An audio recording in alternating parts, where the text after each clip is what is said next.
Theatre SKAM creates and performs on the traditional territory of the Lekwungen-speaking peoples, now known as the Esquimalt and Songhees First Nations.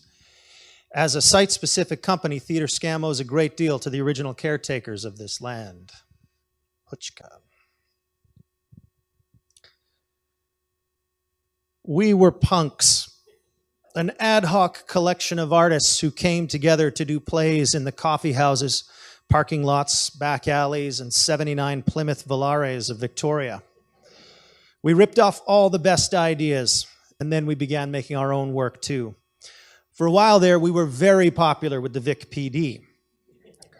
They used to come to our shows with regularity, and once, prompted by a German tourist who spotted me talking to myself while waving a starter's pistol, all dressed in black leather, dark eyeshadow, stars for tears, the Vic PD even got in on the act, escorting me out of an alley at gunpoint, halting our performance with their own far more riveting one. We grew up. We became a project-based summer company with a board of directors, job titles, and a charitable registration number. We started doing grown-up things like informing the Vic PD of our shows in advance. But like a lot of Victoria artists, the occasional professional gig I made for myself was not enough, so I headed for a bigger center. In 2007, I moved back to Victoria to take on the artistic leadership of SKAM. I came back changed and charged by my time away and determined to make the company into one with year-round operations. In 2009, we became the second professional theatre company in Victoria with operating funding from Canada Council. The first project I brought to the company became a collaboration with the Hanigwitine First Nation. This is the nation that won a landmark case for the right to their territory. After 20 years of legal wrangling, they successfully held their ground, literally, against a mining company that wanted to drain a sacred lake and use it as a tailings pond. And out of the work with the Hanigwitine came a vision statement for our company. Theatre SKAM continues its mission to produce high-quality, provocative theatre varieties of Victoria on tour. We're going to create dialogue and partnership with like-minded art practitioners, non-professional community groups, and local experts. So now, each time we make a new work, we put a little thought into who else needs to be in the room with us. Examples of this include speaking with members of the group Women in Construction during development of our play Shop Talk, about carpenters, or working with the Intercultural Association to strengthen our work with children on a project dealing with the delicate thematic content of sweatshops. And so the company has grown. We now do 4 things at Theatre SKAM. We make productions, and sometimes we hit the road, touring them nationally and internationally. We run an annual festival, Skampede, that presents companies from across Canada to a mobile audience who travel along the Goose from short show to short show. And this next one is a picture of the audience on the Selkirk Trestle watching a performance in a canoe on the gorge. By the way, you're all invited to the 10th annual Skampede, second weekend in July.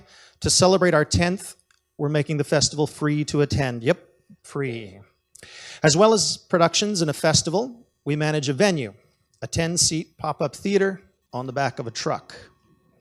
Audience and actors go inside our micro venue to see short shows. And we operate SKAM School of Performing Arts. We host carefully curated drama classes for 5 years and up, including adults. These 4 programs that SKAM runs are intrinsically linked.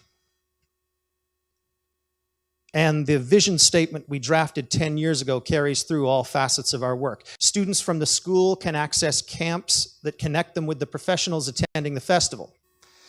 The author of one short play from the festival was commissioned by SKAM to write a full-length piece that we subsequently premiered. The pop-up theater is one way creators can test work that may grow from its original small idea into something bigger, and who knows, maybe one day we tour that work. So what's next? And what's necessary in terms of local collaboration for SKAM and all of us? A great deal, I suggest. A year ago, I attended the announcement of the new Artistic Director of Indigenous Theatre at our National Arts Centre, Kevin Loring. I sum up this moment to you as the single most powerful moment I have experienced in Canadian theatre, the creation of the Indigenous Theatre section at the NAC. To be in the room, I can hardly speak now. A month ago, I attended the Professional Association of Canadian Theatres conference in Ottawa, where, Kevin Loring delivered the keynote speech on the conference theme, The Future of Storytelling. Inspired by this keynote, I witnessed the members of PACT resolutely determined to make a holistic re-examination of the policies that govern the way theater companies work with the artists and companies they hire. How do we do this work? We ask ourselves and our horses. Shift policy and change the way we've always done things? Easy. Collaborate. Stop doing small, safe work. Make larger projects that create more paid opportunities for more artists and more designers. Be a good ally. Hire First Nations artists to create or present at your space and then get out of their way while they create. And don't stop there. Hire people of color to create or present at your space and then get out of their way while they create. Hire these people in your administration. Hire female artistic leadership.